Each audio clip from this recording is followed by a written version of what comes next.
Hey guys, welcome back. Today we are going to go over this video that came out of Atlanta, and I believe that there is an awakening in the Black community that nobody's really seeing coming. I mean, I'm seeing a lot of reactors, many reactors that were left are swinging more right. I've always thought the Black community was actually way more conservative. They just happen to fall politically aligned due to just history and circumstance. And I think that's starting to swing. And this is a small 30-second little video. And then I'll let Jerry elaborate a little bit on this and we'll discuss. I'm here to support President Trump. You want to know why I'm here to support President Trump? Because they done did black men like this for decades. Make up charges and put them, so I know Trump is innocent.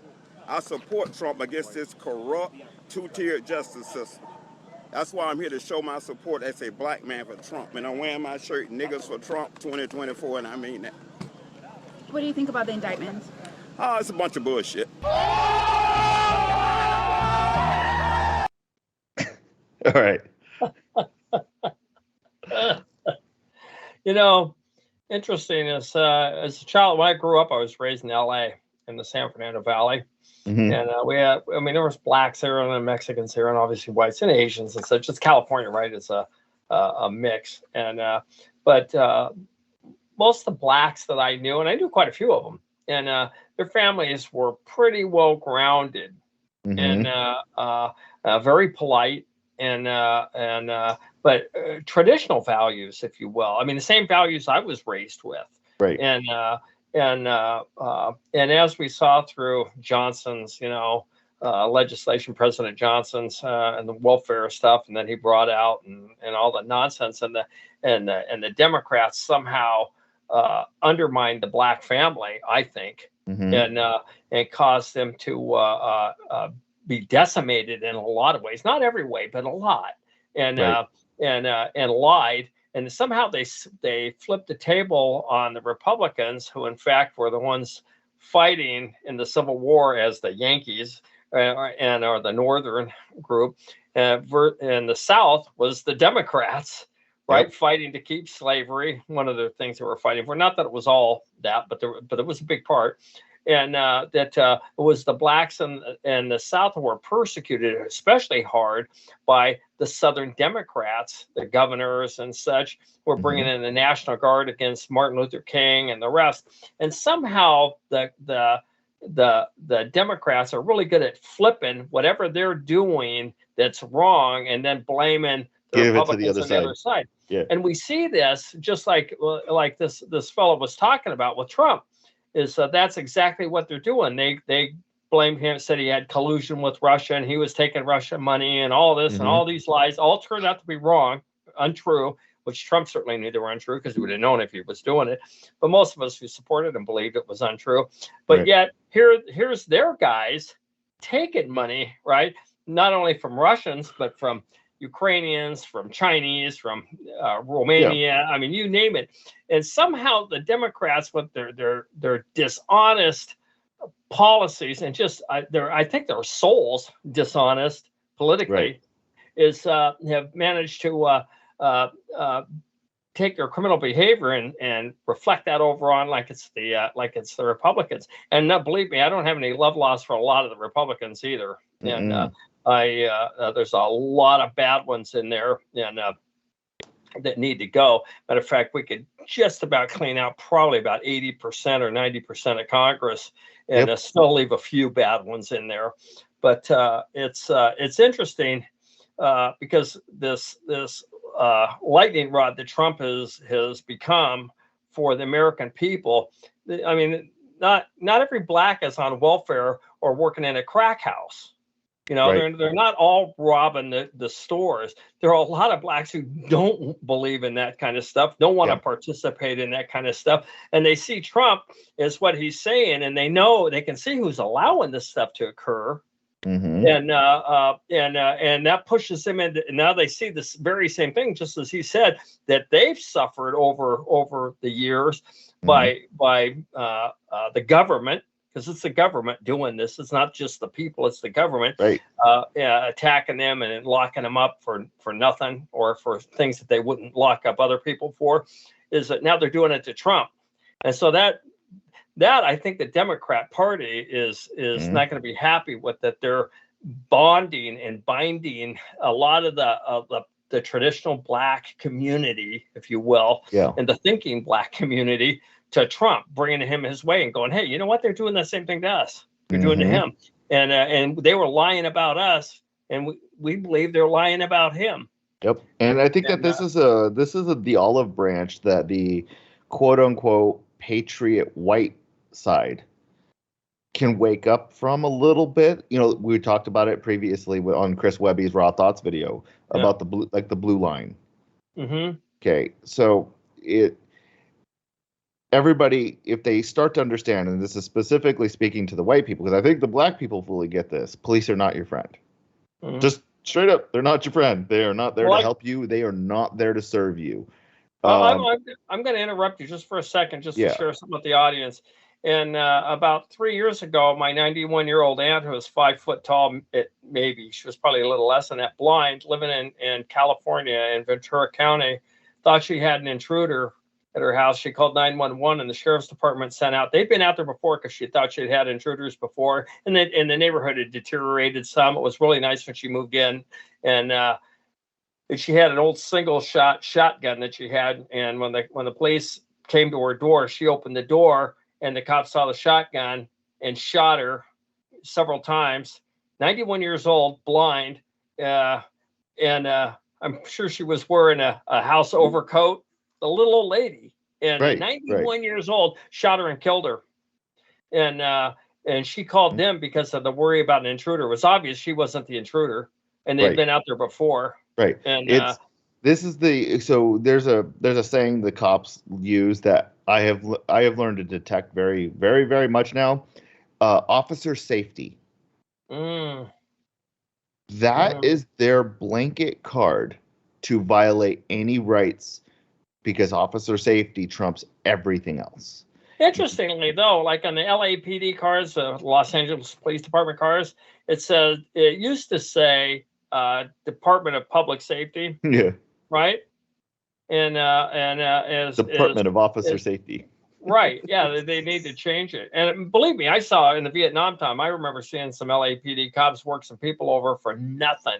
Yep. And I mean, absolutely nothing. And obviously the moral to the story is this: the white patriot side needs to, if that's the olive branch that they can give the black community, who's been saying it the whole time. Like, you know, I think the black community has been the loudest ones because I remember even 20 years ago, you know, don't trust the police, fuck the police, you know, all the rap videos from the 90s talking about it. But the white patriot side, I was one of them, would be like, oh no, it's just, you know, if you're a criminal, you know, and there was no back to blue obviously back then, right? But it was, you know, if you're a criminal, then that's why you're saying that, you know, because you're getting yourself into trouble. Well, the thing is I never had a lot of interactions with cops, right, till I did. Yeah. And then it was all of a sudden it was like, well, and I didn't know my rights like I do now. I mean, now I can cite case law to cops. Like, you want to find out, you know, like, I'm just going to start dropping case law on you. You want to do it? Then fine, fuck around. We're going to go to court, and then you will find out. Or the judge is really bad, and I'm going to have to spend some money to continue fighting it up different court levels. But that is the olive branch that's the one that needs to be handed out, is that they were right about the cops. But the white patriot was right about the other part of the government, the federal side. You go to the black community for the longest time, looked at big government as their friend. But big government was backing the police to do these things. The cocaine runs of the 1980s, inspired by the CIA and then enforced by the police. So the CIA does the cocaine runs into the black community, destroys the community. Then they pass laws to make cocaine illegal and tell the cops, do them in. Yeah. Well, and so that community saw that. Everybody needs to understand. And Webby was saying this in his video. Tom McDonald's been saying this in his. And obviously, we have been saying this. And so does a lot of other people. Well, not as many people as they should. There are other like conservative outlets that are bigger named, like the Daily Wire, that do not say, yes, your local law enforcement are corrupt. I guarantee it. And they are just as bad as the big government that you're looking to fight. That's in my county is we had a black sheriff, and they just arrested him, or actually they're indicting him, and he had to step down because he was stealing money from the county, and then he had a mistress going on. I mean, they've got tons of stuff on him, and but funny is I heard that the white sheriff, actually, who I ran for county sheriff against in 2015, who I had no idea that there was and I heard this from some real inside sources, was dirty too. And so it's law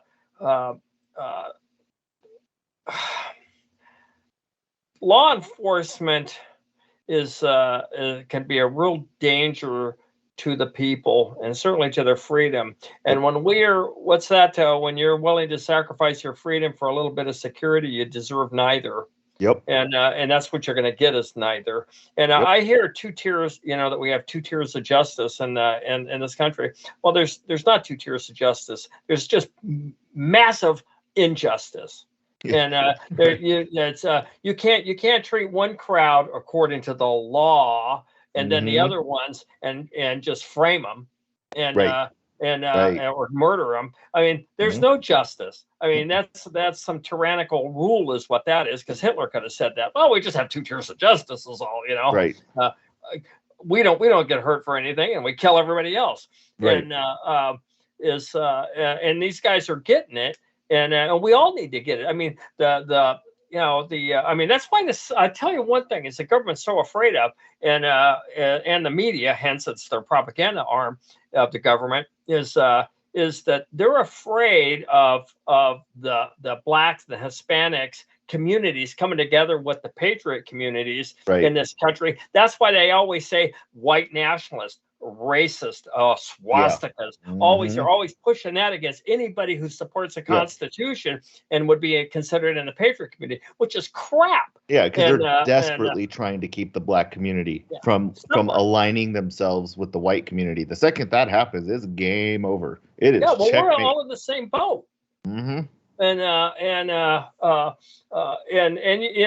that was intuitive of you to point out that the blacks community in general speaking, right, is that they had not had such a distrust for the federal government in ways because they were looking at him as kind of a friend, but the local law enforcement and such was their threat, because was their immediate threat. Right. And that was really intuitive, and I hadn't thought about that before, Mac. It was a really good point. And actually, you know when I came up with that point? When we came back from Burns, Oregon. I was having a conversation with a guy at an airport, black guy. Yep. And it was some riots were happening. It was like Black Lives Matter was just starting actually at that point or something like that. Or it was the resurgence. It was like a small resurgence of it. And I told him, I'm like, I just came back from a place in which a bunch of white farmers were being held hostage by the Bureau of Land Management, the EPA, and their supporters are being held hostage right now by the FBI. Yep.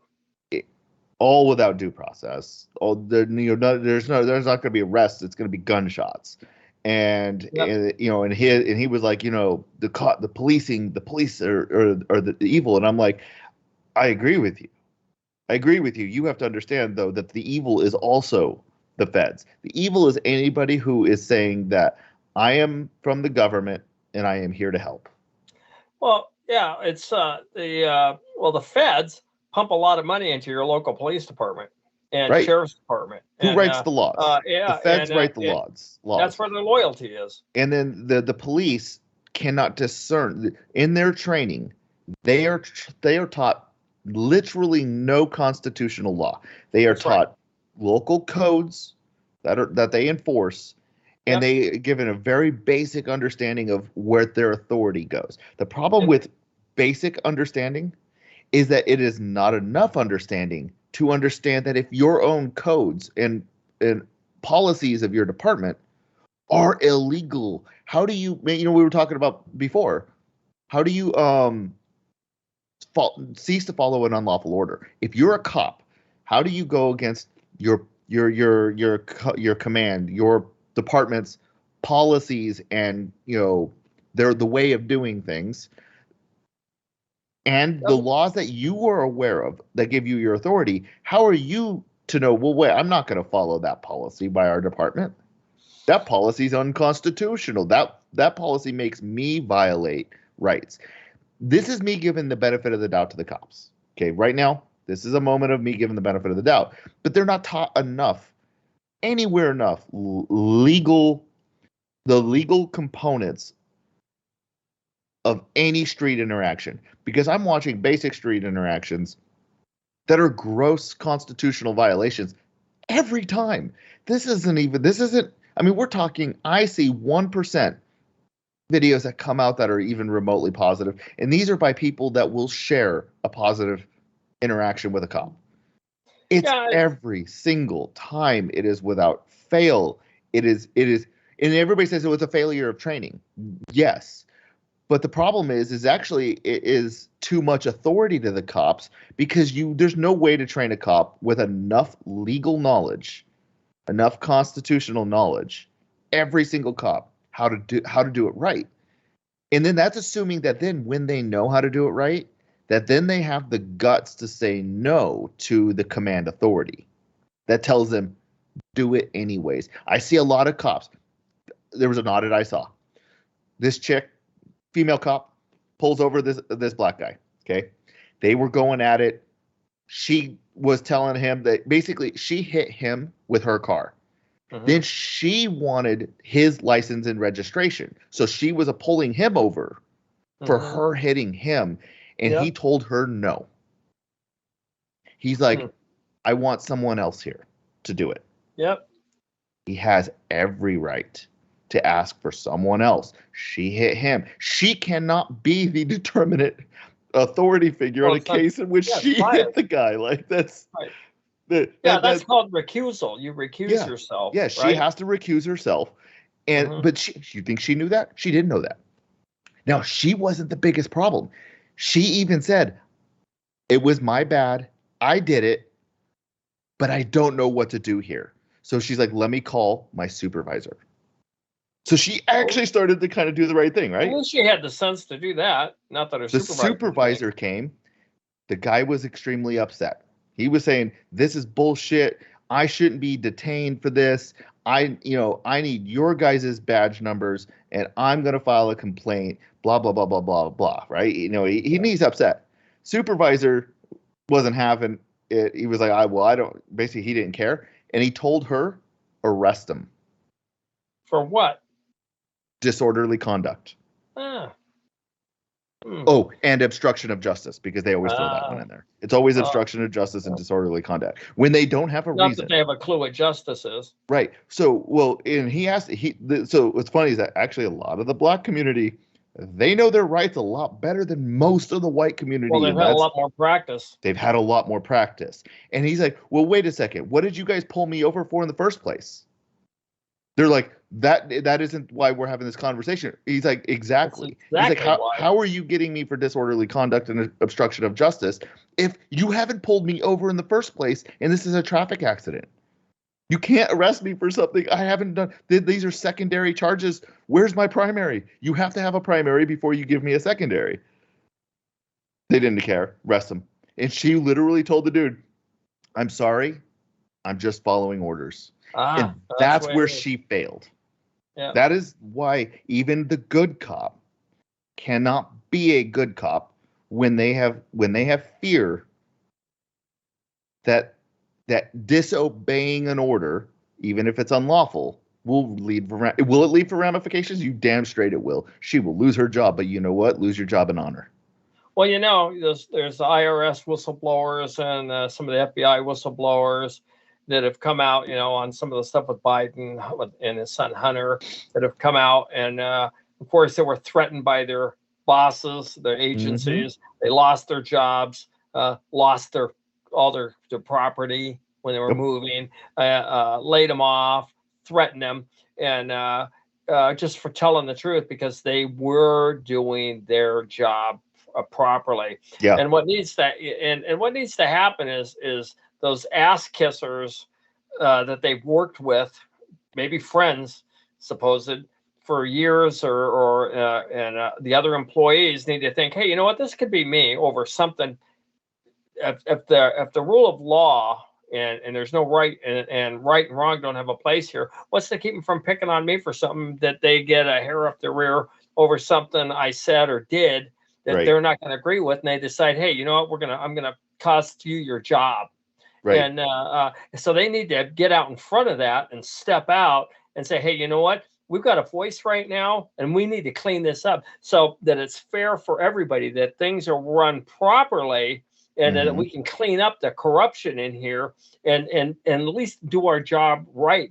And it protects their job in the long run, protects them in the long run. But if they think, oh, I know that law enforcement, a lot of them, I know a number of LAPD cops, LA County Sheriff cops, and my time in the Marine Corps, is that as they look at everybody else who's not wearing that uniform as a civilian. Yeah. And then hence quite possibly an enemy, and that's how they deal with them. And so the next them is you, me, the guys in this video, the guy who's got his T-shirt on that's supporting Trump, and the music videos we watch and we talk about is they become a marked enemy, and we know that. And if anybody's paying any attention to what's going on, and you get off the major networks and get onto some good news, is which is hard to find, because you don't want to go flinging off the cliff with some whack-ball theories and stuff, but there's enough truth out there that you can find the truth if you search it out, and that we're in really dangerous territory. Yep. And if we don't unite and stand up, black, white, brown, whatever, and Asian, doesn't matter. We're the people. We're the people of this country. We're where all power emanates from in this country, after God, obviously. And but it's up to us to make our voices heard and to stand up against this stuff and to unite against this stuff. And it doesn't mean you have to pull a gun out to be against this stuff. But look at those J6ers. You know, some of them still in prison for 2 years, you know, waiting for federal detention centers, because the feds, their famous thing is instead of having a 60-day speedy trial, they declare it a complex case. They can hold you in there for 3 or 4 years. People end up, their wives or husbands leave them because they can't see them or whatever it happens to be. They lose their homes or businesses.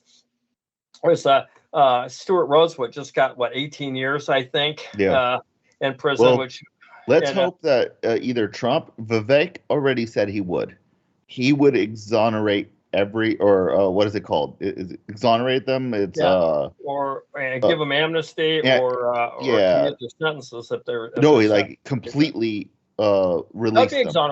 Exonerate. Okay, he was going to exonerate every single one. I hope Trump would do it too.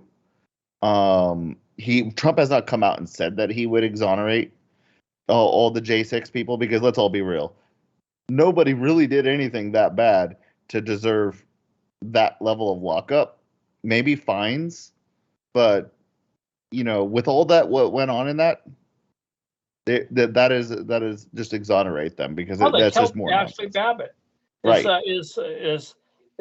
mean, if there's somebody that got somebody breaking a window and they know exactly who that is, get them for destroying public property or whatever it is, and fine them for the glass. Let them pay for that, and not the government prices for replacing it. Right. Like, what does it actually cost?